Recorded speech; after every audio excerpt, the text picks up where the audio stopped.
ਸਤਿ ਸ਼੍ਰੀ ਅਕਾਲ ਦੋਸਤੋ, BA semester 3 Punjabi elective. ਆਓ ਪੜ੍ਹਦੇ ਹਾਂ ਕੁਝ ਕਾਵਿ ਟੋਟਿਆਂ ਦੀ ਪ੍ਰਸੰਗ ਸਹਿਤ ਵਿਆਖਿਆ।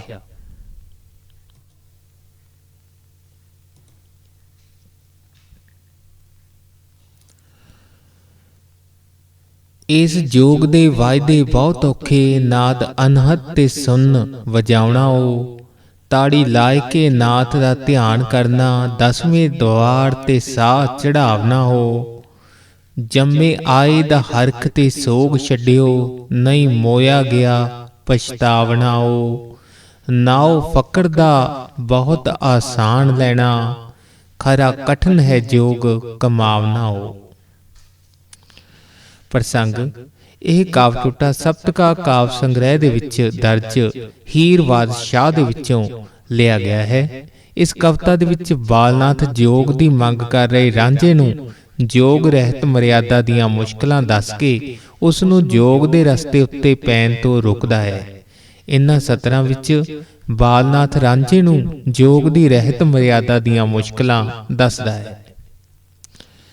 ਵਿਆਖਿਆ: ਬਾਲਨਾਥ ਨੇ ਜੋਗ ਦੀ ਮੰਗ ਕਰ ਰਹੇ ਰਾਂਝੇ ਨੂੰ ਕਿਹਾ ਕਿ ਜੋਗ ਦੇ ਨੇਮ ਪਾਲਣੇ ਬੜੇ ਔਖੇ ਹਨ। ਜੋਗ ਧਾਰਨ ਕਰਨ ਵਾਲੇ ਨੂੰ ਆਪਣੀ ਬਿਰਤੀ ਇਕਾਗਰ ਕਰਕੇ 10ਵੇਂ ਦੁਆਰ ਵਿੱਚੋਂ ਅਨਹਦ ਨਾਦ ਦੀ ਵੱਜਦੀ ਹੋਈ ਧੁਨ ਸੁਣਨੀ ਪੈਂਦੀ ਹੈ। ਉਸ ਨੂੰ ਸਮਾਧੀ ਲਾ ਕੇ ਪ੍ਰਮਾਤਮਾ ਵੱਲ ਧਿਆਨ ਲਾਉਣ ਤੇ 10ਵੇਂ ਦੁਆਰ ਵਿੱਚ ਸਵਾਸ ਚੜਾਉਣ ਦੀ ਕਠਿਨ ਸਾਧਨਾ ਕਰਨੀ ਪੈਂਦੀ ਹੈ।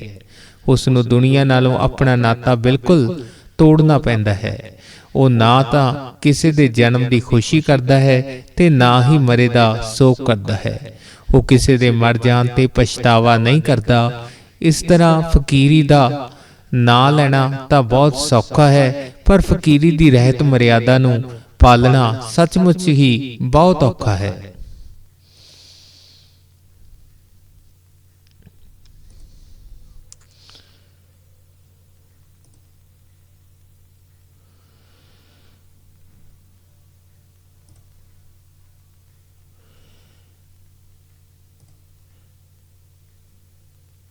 ਨੈਕਸਟ ਪੈਰਾ ਦੇਖੋ। ਕਰ ਆ ਨਿਨਾਨ ਨੇ ਗੱਲ ਕੀਤੀ, ਹੀਰੇ ਇੱਕ ਜੋਗੀ ਨਵਾਂ ਆਇਆ ਈ। ਕੰਨੀ ਉਸਦੇ ਦਰਸ਼ਨੀ ਮੁੰਦਰਾ ਨੇ, ਗੱਲ ਹੈਂਕੜਾ ਅਜਬ ਸਹਾਇਆ ਨੀ। ਫੇਰੇ ਢੂੰਡਦਾ ਵਿੱਚ ਹਵੇਲੀਆਂ ਦੇ, ਕੋਈ ਉਸਨੇ ਲਾਲ ਗਵਾਇਆ ਨੀ। ਨਾਲੇ ਕਾਮਦਾ ਏ ਨਾਲੇ ਰੋਮਦਾ ਈ, ਵੱਡਾ ਉਸਨੇ ਰੰਗ ਮਚਾਇਆ ਨੀ। ਹੀਰੇ ਕਿਸੇ ਰਜਵੰਸ ਦਾ ਉਹ ਪੁੱਤਰ, ਰੂਪ ਧੁੱਧ ਥੀ ਦੂਣ ਸਵਾਇਆ ਨੀ। ਵਿੱਚ ਤ੍ਰਿੰਜਣਾ ਗਾਉਂਦਾ ਫਿਰੇ ਪਾਉਂਦਾ, ਅੰਤ ਉਸਦਾ ਕਿਸੇ ਨਾ ਪਾਇਆ ਨੀ। ਫਿਰੇ ਵੇਖਦਾ ਵਹੁਟੀਆਂ ਸ਼ੈਲ ਕੁੜੀਆਂ, ਮਨ ਕਿਸੇ ਤੇ ਨਹੀਂ ਭਰਮਾਇਆ ਨੀ। ਪ੍ਰਸੰਗ: ਇਹ ਕਾਵਿ ਟੋਟਾ ਸਪਤਕਾ ਕਾਵਿ ਸੰਗ੍ਰਹਿ ਦੇ ਵਿੱਚ ਦਰਜ ਹੀਰ ਬਾਦਸ਼ਾਹ ਦੇ ਵਿੱਚੋਂ ਲਿਆ ਗਿਆ ਹੈ। ਇਹ ਸਤਰਾਂ ਕਿੱਸੇ ਵਿੱਚ ਉਦੋਂ ਆਉਂਦੀਆਂ ਹਨ ਜਦੋਂ ਰਾਂਝਾ ਜੋਗੀ ਬਣ ਕੇ ਹੀਰ ਦੀ ਭਾਲ ਵਿੱਚ ਖੇੜਿਆਂ ਦੇ ਪਿੰਡ ਦੇ ਵਿੱਚ ਗੇੜੇ ਮਾਰਦਾ ਹੈ।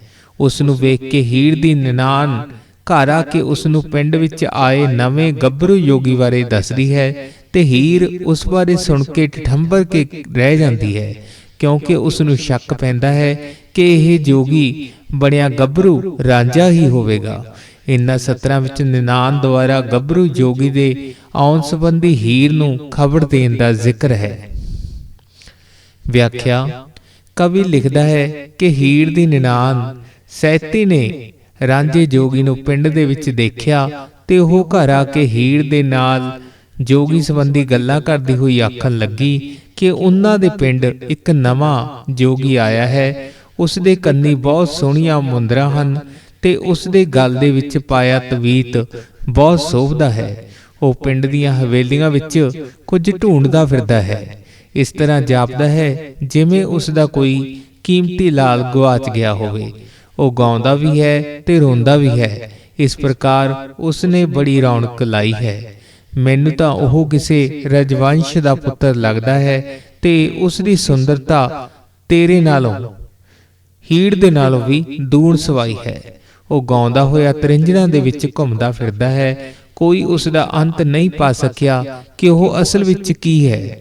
ਉਹ ਵਹੁਟੀਆਂ ਤੇ ਸੁੰਦਰ ਕੁੜੀਆਂ ਨੂੰ ਦੇਖਦਾ ਹੈ, ਪਰ ਉਸਨੇ ਕਿਸੇ ਉੱਤੇ ਆਪਣਾ ਮਨ ਭਰਮਾਇਆ ਨਹੀਂ।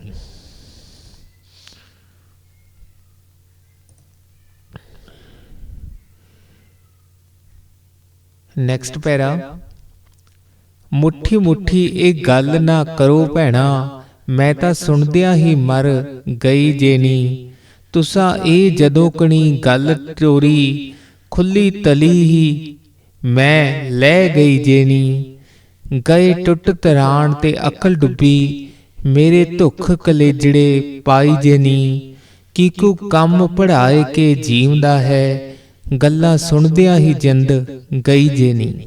ਉਹਦੇ ਦੁੱਖੜੇ ਰੋਵਣਾ ਜਦੋਂ ਸੁਣਿਆ, ਮੁੱਠੀ ਮੀਟ ਕੇ ਮੈਂ ਬਹਿ ਗਈ ਜੇ ਨੀ।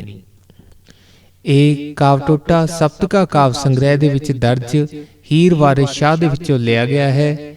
ਇਹ ਸਤਰਾਂ ਕਿੱਸੇ ਦੇ ਵਿੱਚ ਉਦੋਂ ਆਉਂਦੀਆਂ ਹਨ ਜਦੋਂ ਰਾਂਝਾ ਜੋਗੀ ਬਣ ਕੇ ਹੀਰ ਦੀ ਭਾਲ ਦੇ ਵਿੱਚ ਖੇੜਿਆਂ ਦੇ ਪਿੰਡ ਵਿੱਚ ਗੇੜੇ ਮਾਰਦਾ ਹੈ। ਉਸ ਨੂੰ ਵੇਖ ਕੇ ਹੀਰ ਦੀ ਨਿਨਾਨ ਘਰ ਆ ਕੇ ਹੀਰ ਨੂੰ ਪਿੰਡ ਵਿੱਚ ਆਏ ਨਵੇਂ ਗੱਭਰੂ ਜੋਗੀ ਬਾਰੇ ਦੱਸਦੀ ਹੈ, ਤੇ ਹੀਰ ਉਸ ਬਾਰੇ ਸੁਣ ਕੇ ਠਠੰਬਰ ਕੇ ਰਹਿ ਜਾਂਦੀ ਹੈ, ਕਿਉਂਕਿ ਉਸ ਨੂੰ ਸ਼ੱਕ ਪੈਂਦਾ ਹੈ ਕਿ ਇਹ ਜੋਗੀ ਬਣਿਆ ਗੱਭਰੂ ਰਾਂਝਾ ਹੀ ਹੋਵੇਗਾ। ਇਨ੍ਹਾਂ ਸਤਰਾਂ ਦੇ ਵਿੱਚ ਹੀਰ ਦੇ ਉਸ ਸਮੇਂ ਦੇ ਦੁੱਖ ਭਰੇ ਹਾਵਾਂ ਭਾਵਾਂ ਦਾ ਜ਼ਿਕਰ ਹੈ, ਜਦੋਂ ਉਸ ਨੂੰ ਨਨਾਣ ਦੇ ਮੂੰਹੋਂ ਪਿੰਡ ਵਿੱਚ ਆਏ ਨਵੇਂ ਗੱਭਰੂ ਜੋਗੀ ਦੀ ਖਬਰ ਸੁਣ ਕੇ ਤੇ ਇਹ ਖੁੜਕ ਪੈਂਦੀ ਹੈ ਕਿ ਉਹ ਰਾਂਝਾ ਹੀ ਹੋਵੇਗਾ। ਵਿਆਖਿਆ। ਸੈਤੀ ਦੇ ਮੂੰਹੋਂ ਪਿੰਡ ਵਿੱਚ ਆਏ ਨਵੇਂ ਜੋਗੀ ਦੀਆਂ ਗੱਲਾਂ ਸੁਣ ਕੇ ਹੀਰ ਚੌਂਕ ਪਈ ਤੇ ਕਹਿਣ ਲੱਗੀ ਕਿ ਮੇਰੇ ਨਾਲ ਇਹ ਗੱਲਾਂ ਨਾ ਕਰੋ, ਮੈਂ ਤਾਂ ਮਰ ਗਈ ਹਾਂ। ਮੈਂ ਤੁਹਾਡੇ ਮੂੰਹੋਂ ਇਹ ਗੱਲ ਸੁਣਦਿਆਂ ਹੀ ਢਹਿ ਪਈ ਹਾਂ। ਤੁਸੀਂ ਜਦੋਂ ਮੇਰੇ ਨਾਲ ਇਹ ਗੱਲ ਕੀਤੀ ਹੈ ਤਾਂ ਮੈਂ ਖੜੀ ਖਲੋਤੀ ਹੀ ਢਹਿ ਪਈ ਹਾਂ। ਮੇਰੀਆਂ ਸਾਰੀਆਂ ਸੱਧਰਾਂ ਟੁੱਟ ਗਈਆਂ ਹਨ ਤੇ ਅਕਲ ਖਤਮ ਹੋ ਗਈ ਹੈ। ਮੇਰੇ ਕਾਲਜੇ ਨੂੰ ਤਾਂ ਇੱਕ ਧੂ ਪੈ ਗਈ ਹੈ। ਮੈਂ ਤਾਂ ਸੋਚ ਰਹੀ ਹਾਂ ਰਾਂਝਾ ਕੰਨ ਪੜਵਾ ਕੇ ਜਿਉਂਦਾ ਕਿਸ ਤਰ੍ਹਾਂ ਹੈ। ਉਸ ਦੇ ਕੰਨ ਪੜਾਉਣ ਦੀਆਂ ਗੱਲਾਂ ਸੁਣ ਕੇ ਮੇਰੀ ਤਾਂ ਜਾਨ ਹੀ ਨਿਕਲ ਚੱਲੀ ਹੈ। ਜਦੋਂ ਮੈਂ ਸੁਣਿਆ ਹੈ ਕਿ ਉਹ ਦੁੱਖਾਂ ਨਾਲ ਰੋਂਦਾ ਹੈ ਤਾਂ ਮੈਂ ਮੁੱਠ ਮੀਟ ਕੇ ਅਰਥਾਤ ਪਰੇਸ਼ਾਨ ਹੋ ਕੇ ਬੈਠ ਗਈ ਹਾਂ। ਨੈਕਸਟ ਪੈਰਾ। ਹਾਈ ਹਾਈ ਮੁੱਠੀ ਉਹਦੀ ਗੱਲ ਸੁਣ ਕੇ ਮੈਂ ਤਾਂ ਨਿਗੜਾ ਬੋੜ ਹੋ ਗਈ ਜੇ। ਭਾਵੇਂ ਭੁੱਖੜਾਂ ਵਿੱਚ ਰਹੇ ਢੱਠਾ, ਕਿਸੇ ਖਬਰ ਤਾਂ ਉਸ ਦੀ ਲਈ ਜੇ ਨੀ। ਨਹੀਂ ਰੱਬ ਦੇ ਗਜਬ ਥੋ ਲੋਕ ਡਰਦੇ, ਮੱਥੇ ਲੇਖ ਦੇ ਮੇਖ ਵਹਿ ਗਈ ਜੇ ਨੀ। ਜਿਸ ਦਾ ਚੰਨ ਪੁੱਤਰ ਸੁਆ ਲਾ ਬੈਠਾ, ਦਿੱਤਾ ਰੱਬ ਦਾ ਮਾਓ ਸਹਿ ਗਈ ਜੇ ਨੀ। ਜਿਸ ਤੇ ਸੋਹਣੇ ਯਾਰ ਦੇ ਕੰਨ ਪਾਟੇ, ਉਹ ਤਾਂ ਨੱਡੜੀ ਚੌੜ ਹੀ ਹੋ ਗਈ ਜੇ ਨੀ। ਵਾਰਿਸ ਸ਼ਾਹ ਫਿਰੇ ਦੁੱਖਾਂ ਨਾਲ ਭਰਿਆ, ਖਲਕਤ ਮਗਰ ਕਿਉਂ ਉਸਦੇ ਪਈ ਜੇ ਨੀ। ਪ੍ਰਸੰਗ। ਇਹ ਕਾਵ ਟੋਟਾ ਸਪਤਕਾ ਕਾਵ ਸੰਗ੍ਰਹਿ ਦੇ ਵਿੱਚ ਦਰਜ ਹੀਰ ਵਾਰਿਸ ਸ਼ਾਹ ਦੇ ਵਿੱਚੋਂ ਲਿਆ ਗਿਆ ਹੈ। ਇਹ ਸਤਰਾਂ ਕਿੱਸੇ ਦੇ ਵਿੱਚ ਉਦੋਂ ਆਉਂਦੀਆਂ ਹਨ ਜਦੋਂ ਰਾਂਝਾ ਜੋਗੀ ਬਣ ਕੇ ਹੀਰ ਦੀ ਭਾਲ ਦੇ ਵਿੱਚ ਖੇੜਿਆਂ ਦੇ ਪਿੰਡ ਦੇ ਵਿੱਚ ਗੇੜੇ ਮਾਰਦਾ ਹੈ। ਉਸ ਨੂੰ ਵੇਖ ਕੇ ਹੀਰ ਦੀ ਨਿਨਾਨ ਘਰ ਆ ਕੇ ਹੀਰ ਨੂੰ ਪਿੰਡ ਦੇ ਵਿੱਚ ਆਏ ਨਵੇਂ ਗੱਭਰੂ ਜੋਗੀ ਬਾਰੇ ਦੱਸਦੀ ਹੈ, ਤੇ ਹੀਰ ਉਸ ਬਾਰੇ ਸੁਣ ਕੇ ਠੰਬਰ ਕੇ ਰਹਿ ਜਾਂਦੀ ਹੈ, ਕਿਉਂਕਿ ਉਸ ਨੂੰ ਸ਼ੱਕ ਪੈਂਦਾ ਹੈ ਕਿ ਇਹ ਜੋਗੀ ਬਣਿਆ ਗੱਭਰੂ ਰਾਂਝਾ ਹੀ ਹੋਵੇਗਾ। ਵਿਆਖਿਆ। ਸੈਤੀ ਦੇ ਮੂੰਹੋਂ ਪਿੰਡ ਵਿੱਚ ਆਏ ਨਵੇਂ ਜੋਗੀ ਦੀਆਂ ਗੱਲਾਂ ਸੁਣ ਕੇ ਹੀਰ ਚੌਂਕ ਪਈ ਤੇ ਕਹਿਣ ਲੱਗੀ, ਮੈਂ ਤਾਂ ਉਸ ਦੀ ਗੱਲ ਸੁਣ ਕੇ ਠੱਗੀ ਗਈ ਹਾਂ ਤੇ ਗਰਕ ਹੋ ਗਈ ਹਾਂ। ਅਜਿਹਾ ਬੰਦਾ ਤਾਂ ਭਾਵੇਂ ਭੁੱਖਾ ਹੀ ਰਾਹ ਦੇ ਵਿੱਚ ਪਿਆ ਰਹੇ, ਕੋਈ ਉਸ ਦੀ ਖਬਰ ਨਹੀਂ ਲੈਂਦਾ। ਲੋਕ ਰੱਬ ਦੇ ਕਹਿਰ ਤੋਂ ਨਹੀਂ ਡਰਦੇ। ਦੇਖੋ ਉਸ ਦੀ ਕਿਸ ਤਰ੍ਹਾਂ ਕਿਸਮਤ ਫੁੱਟ ਗਈ ਹੈ, ਜਿਸ ਮਾਂ ਦਾ ਚੰਨ ਵਰਗਾ ਪੁੱਤਰ ਜੋਗੀ ਬਣ ਗਿਆ ਹੈ ਤੇ ਉਸ ਦੇ ਪਿੰਡੇ ਸੁਆਹ ਮਲ ਲਈ ਹੈ। ਉਸ ਨੇ ਤਾਂ ਰੱਬ ਦੀ ਕੀਤੀ ਨੂੰ ਦਿਲ ਤੇ ਪੱਥਰ ਰੱਖ ਕੇ ਸਿਆ ਹੋਵੇਗਾ। ਜਿਸ ਮੁਟਿਆਰ ਦੇ ਸੋਹਣੇ ਯਾਰ ਨੇ ਕੰਨ ਪੜਵਾ ਲਏ ਹਨ, ਉਹ ਤਾਂ ਚੌੜ ਹੋ ਗਈ ਹੋਵੇਗੀ। ਕਵੀ ਕਹਿੰਦਾ ਹੈ ਕਿ ਹੀਰ ਆਖਦੀ ਸੀ ਕਿ ਰਾਂਝਾ ਤਾਂ ਦੁੱਖਾਂ ਦੇ ਨਾਲ ਭਰਿਆ ਫਿਰਦਾ ਹੈ, ਪਰ ਦੁਨੀਆ ਉਸ ਦੇ ਮਗਰ ਕਿਉਂ ਪਈ ਹੋਈ ਹੈ।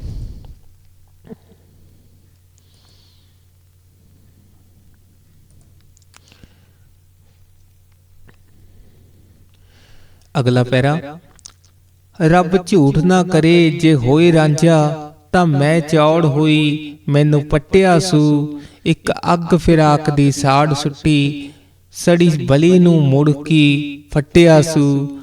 नाले रन गई नाले कन्न पाटे, आख इश्क थी नफा की खट्टिया सू। मेरे वास्ते दुखड़े फिरे जरदा, लोहा ताए जीबे नाल चट्टिया सू। होए चाक पिंडे मली खाक रांझे, ला नंग नमूस नू सुट्टिया सू।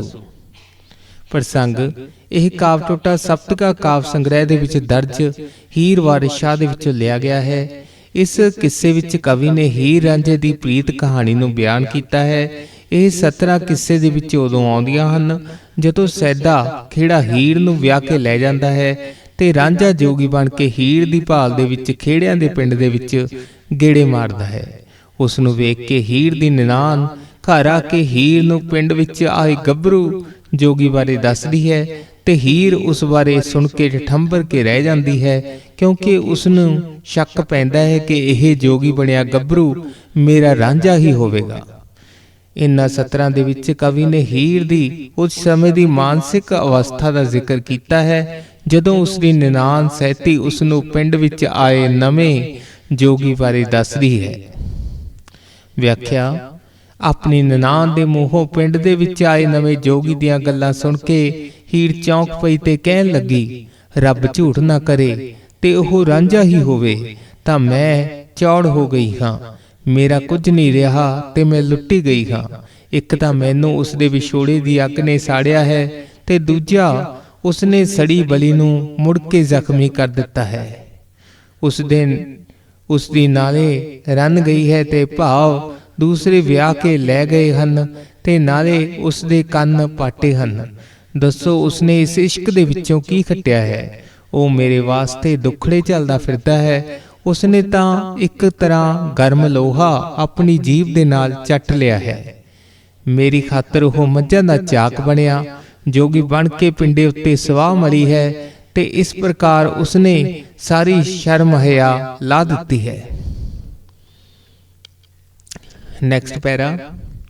ਹੀਰ ਆਖਦੀ ਜੋਗੀਆ ਝੂਠ ਆਖੇ, ਕੌਣ ਰੁੱਠੜੇ ਯਾਰ ਮਿਲਾਉਂਦਾਈ। ਐਸਾ ਕੋਈ ਨਾ ਮਿਲਿਆ ਮੇਵੇਂ ਭਾਲ ਥੱਕੀ, ਜਿਹੜਾ ਗਿਆ ਨੂੰ ਮੋੜ ਲਿਆਉਂਦਾਈ। ਸਾਡੇ ਚੰਮ ਦੀਆਂ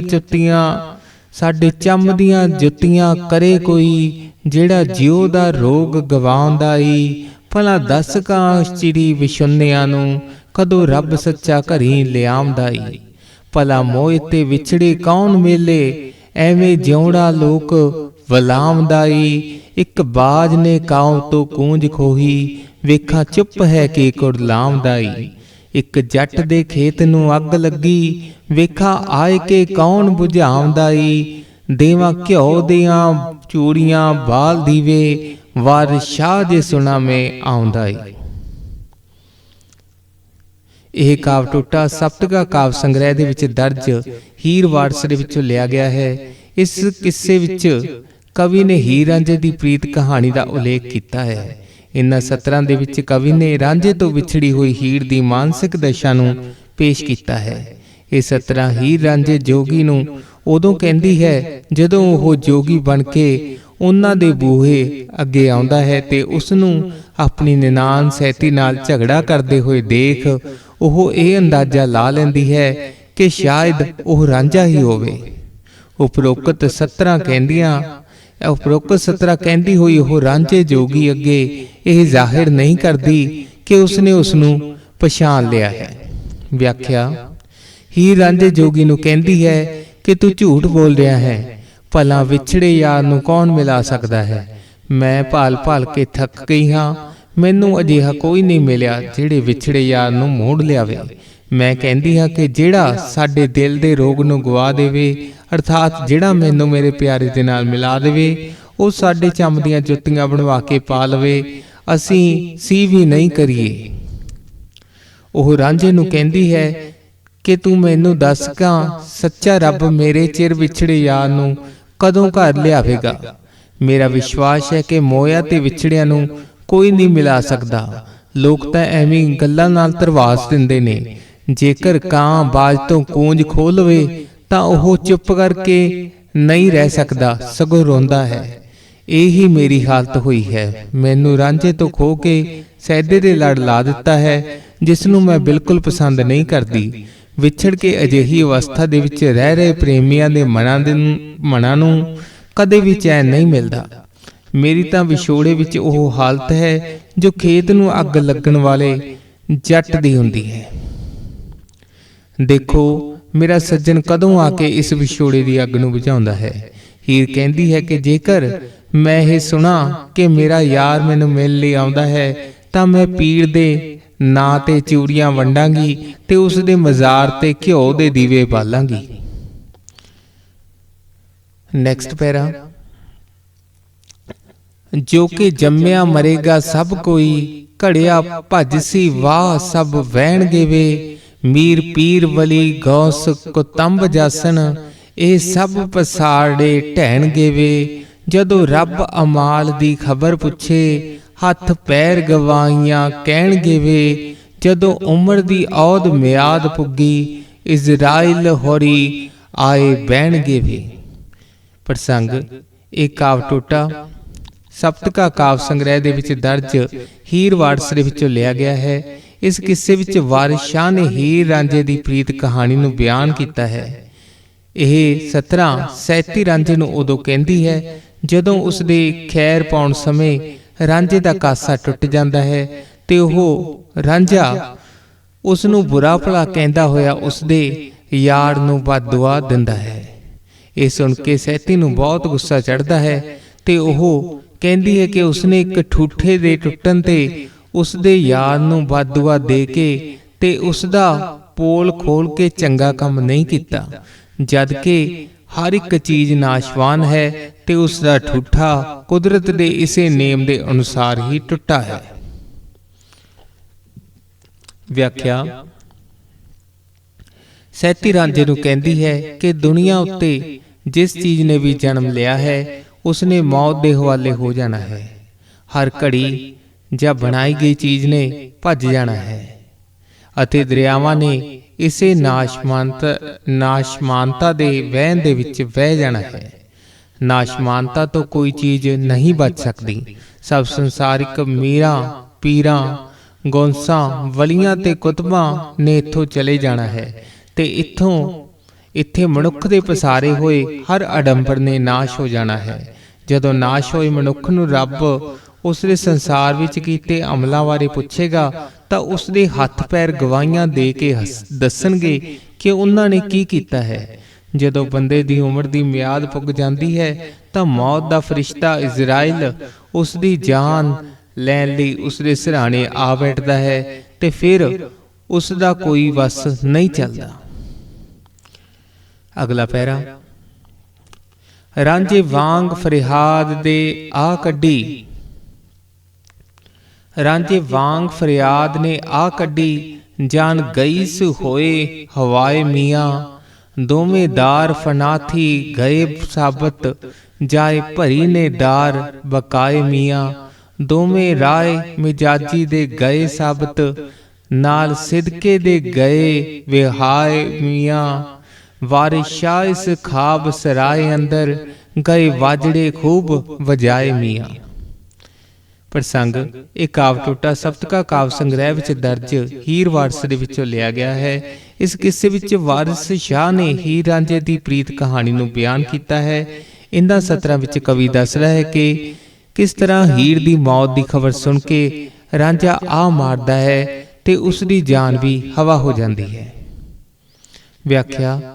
ਹੀਰ ਦੀ ਮੌਤ ਦੀ ਖਬਰ ਸੁਣ ਕੇ ਰਾਂਝੇ ਨੇ ਵੀ ਇਸੇ ਤਰ੍ਹਾਂ ਹੀ ਆ ਮਾਰੀ ਜਿਸ ਤਰ੍ਹਾਂ ਸ਼ੀਰੀ ਦੀ ਮੌਤ ਦੀ ਖਬਰ ਸੁਣ ਕੇ ਉਸ ਦੇ ਪ੍ਰੇਮੀ ਫਰਿਆਦ ਨੇ ਆ ਮਾਰੀ ਸੀ।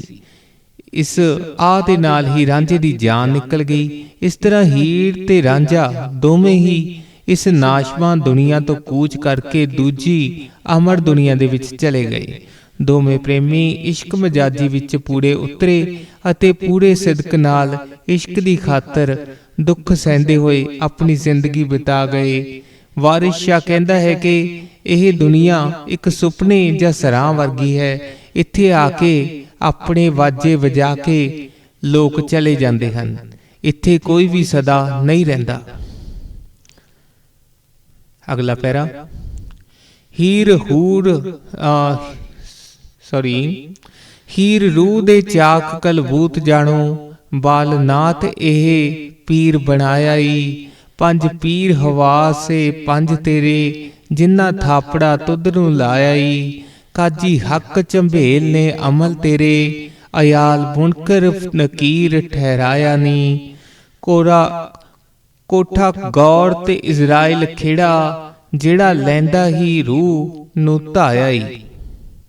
रिपीट, हीर रूह ते चाक कलबूत जानो, बालनाथ एह पीर बनाया ई, पंज पीर हवा से पंज तेरे, जिन्ना थापड़ा तुद नूं लाया ई, काजी हक झंबेल ने अमल तेरे, अयाल मुनकर नकिर ठहराया ई, कोठा गौर ते इजराइल खेड़ा, जेड़ा लैंदा ही रूह नूं धाया ई।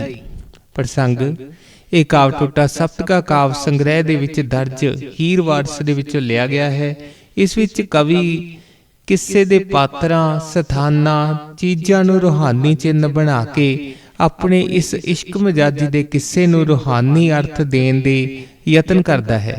ਇਨ੍ਹਾਂ ਸਤਰਾਂ ਵਿੱਚ ਕਵੀ ਦੱਸਦਾ ਹੈ ਉਸਦੇ ਕਿੱਸੇ ਵਿੱਚ ਹੀਰ, ਰਾਂਝਾ, ਪੰਜ ਪੀਰ, ਕਾਜ਼ੀ, ਮਲਾਹ, ਅਯਾਲੀ, ਕੋਠਾ ਤੇ ਖੇੜਾ ਸਧਾਰਨ ਪਾਤਰ ਤੇ ਸਥਾਨ ਨਹੀਂ, ਸਗੋਂ ਇਹ ਰੂਹਾਨੀ ਪਾਤਰ ਤੇ ਸਥਾਨ ਹਨ। ਵਿਆਖਿਆ, ਕਵੀ ਲਿਖਦਾ ਹੈ ਕਿ ਹੇ ਮਨੁੱਖ, ਮੇਰੇ ਕਿੱਸੇ ਵਿਚਲੀ ਹੀਰ ਨੂੰ ਤੂੰ ਆਪਣੀ ਰੂਹ ਅਤੇ ਰਾਂਝੇ ਨੂੰ ਆਪਣਾ ਸਰੀਰ ਸਮਝ। ਬਾਲਨਾਥ ਪੀਰ ਤੇਰੇ ਰੂਹਾਨੀ ਗੁਰੂ ਸਮਾਨ ਹੈ, ਜਿਸ ਤੋਂ ਬਿਨਾਂ ਤੇਰਾ ਰੂਹਾਨੀ ਮਾਰਗ ਉੱਪਰ ਚੱਲਣਾ ਅਸੰਭਵ ਹੈ।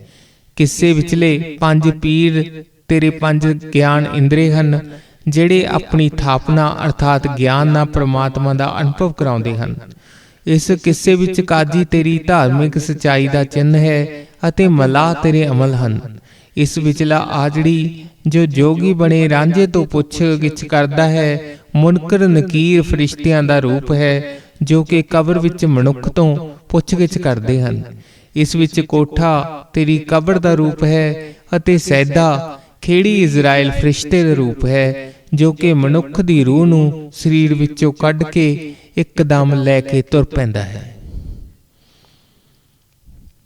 ਇਹ ਸਨ ਕੁਝ ਵਾਰਿਸ ਸ਼ਾਹ ਦੇ ਕਿੱਸੇ ਹੀਰ ਦੇ ਵਿੱਚੋਂ ਕਾਵ ਟੋਟੇ। ਇਸ ਵੀਡੀਓ ਨੂੰ ਬਾਰ-ਬਾਰ ਦੇਖੋ। ਜੇਕਰ ਚੰਗਾ ਲੱਗਦਾ ਤਾਂ ਲਾਈਕ, ਸ਼ੇਅਰ, ਸਬਸਕ੍ਰਾਈਬ ਜ਼ਰੂਰ ਕਰੋ। ਕੀਮਤੀ ਸਮਾਂ ਦੇਣ ਲਈ ਤੁਹਾਡਾ ਧੰਨਵਾਦ।